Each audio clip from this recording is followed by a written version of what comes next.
એક વહેમ. આ વહેમ જ્યારે માથા પર સવાર થાય છે ત્યારે તે લોહિયાળ બની જાય છે. કંઈક આવી જ ઘટના ગોંડલમાં બનવા પામી છે. પતિને પત્નીના ચારિત્ર પર શંકા હતી. આ શંકાથી તે એટલો બધો આકુળ વ્યાકુળ થઈ ગયો કે પત્નીના મોતને ઘાટ ઉતારીને જ માન્યો. મધ્યપ્રદેશનું આ દંપતી ગોંડલમાં મજૂરી કામ અર્થે આવ્યું હતું. પત્નીની હત્યા કરી નાખી. હવે પોલીસ ચોપડે ગુનો નોંધાયો છે અને પતિ જેલના સળિયા ગળી રહ્યો છે.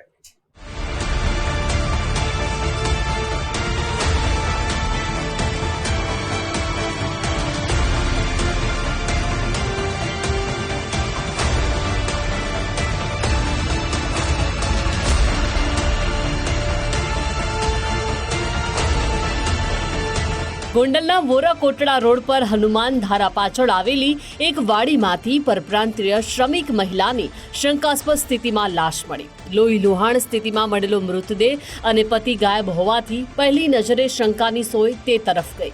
ગોંડલ પોલીસે આસપાસના લોકોના નિવેદન અને મૃતકના ભાઈના ફરિયાદના આધારે હત્યારા પતિ ભકનભાઈ ભારેલાને ગણતરીના કલાકોમાં ઝડપીને જેલના સળિયા પાછળ ધકેલ્યો. આ સનસનીખેજ હત્યાના ઘટનાક્રમ પર નજર કરીએ તો વોરા કોટડા રોડ પર આવેલી વાડીમાંથી એક મહિલાની લાશ મળી. આ પરપ્રાંતીય મહિલાનો મૃતદેહ શંકાસ્પદ સ્થિતિમાં મળી આવ્યો. મૂળ મધ્યપ્રદેશનો પરિવાર લગભગ એક અઠવાડિયા પહેલા જ ગોંડલના ધીરુ રયાણીની વાડીએ મજૂરી કામે આવ્યો હતો. આ દંપતી ખેતરમાં બનેલી ઓરડીમાં જ રહીને દિવસે મજૂરી કામ કરવા લાગ્યા હતા. હત્યાની રાત્રે ઓરડીમાં પતિ પત્ની વચ્ચે ઉગ્ર બોલાચાલી થઈ. પત્નીના આડા સંબંધ હોવાની શંકાએ અગાઉ પણ બંને વચ્ચે વિખવાદ વધ્યો હતો. આ સમયે ઝઘડાનો અવાજ બહાર ન જાય તે માટે મૃતક ગુંદલીબહેન ભારેલાએ અંદરથી ઓરડીનો દરવાજો બંધ કરી દીધો. આ સમયે ઉશ્કેરાઈ ગયેલા પતિએ ઝૂંપડાનો કાચો દરવાજો તોડી નાખ્યો, જેથી ફફડી ઉઠેલા ગુંદલીબહેન ભારેલા જીવ બચાવવા માટે નજીકના ખુલ્લા ખેતર તરફ ભાગ્યા. આ સમયે દોડીને પાછળ આવેલા પતિએ લાકડાના ફટકા મારી પત્ની ગુંદલીબહેન ભારેલાની હત્યા કરી નાખી. આ પૂર્વ આયોજિત હુમલો હોય તેમ પત્નીની હત્યા બાદ પતિ ભકનભાઈ ફરાર થઈ ગયો હતો. આજરોજ ગોંડલ બી ડિવિઝન ખાતે ફરિયાદી રામસિંહ નાનિયા બામણિયા, જાતે આદિવાસી, ઉંમર વર્ષ 35, રહે અંબાડેરી, MP વાળા રૂબરૂ આવી ફરિયાદ હકીકત જણાવેલી કે મારી બહેન ગુંદલીબેન ભકનભાઈ જે વોરા કોટડા પાસે જે હનુમાનધાર છે ત્યાં પટેલની વાડીએ કામ કરતા હોય, જેને મારા બનેવી ભકનભાઈને શંકા ગયેલી કે મારી બેનના ચારિત્ર બાબતે શંકા જતા તેઓને લાકડાના ધોકા વડે આડેધડ માર મારતા મોત નિપજાવેલું.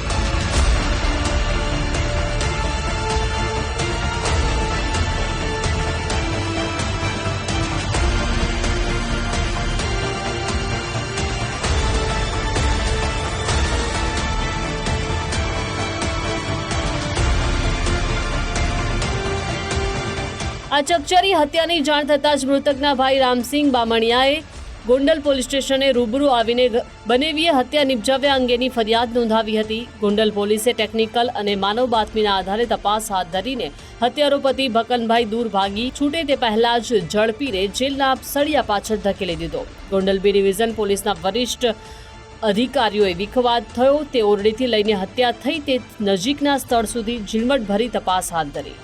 તાત્કાલિક ગોંડલ બી ડિવિઝન પોસ્ટે BNS કલમ 103(1) 115(2) GP Act 135 મુજબ FIR રજીસ્ટર કરવામાં આવેલી અને આ કામે નાયબ પોલીસ મહાનિરીક્ષક શ્રી દિલીપ રાય સાહેબ તેમજ રાજકોટ ગ્રામ્ય SP શ્રી વિજયસિંહ ગુજર સાહેબની સૂચનાથી તાત્કાલિક ગોંડલ બી ડિવિઝનની જુદી જુદી ટીમો બનાવી આ કામના આરોપી ભકનભાઈ ભૈલાલભાઈ ભારેલા ને MP વાળાને રાઉન્ડ અપ કરવામાં આવેલા છે અને આગળની તપાસ ગોંડલ બી ડિવિઝન PI ચલાવી રહ્યા છે.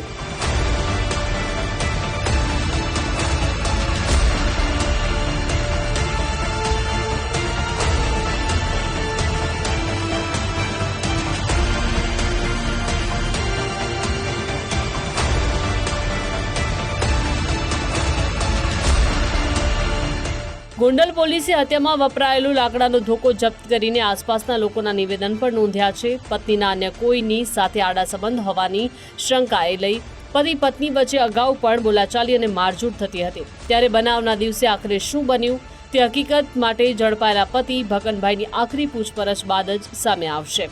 વિશ્વાસ બોજાણી, ગુજરાત ફર્સ્ટ, ગોંડલ.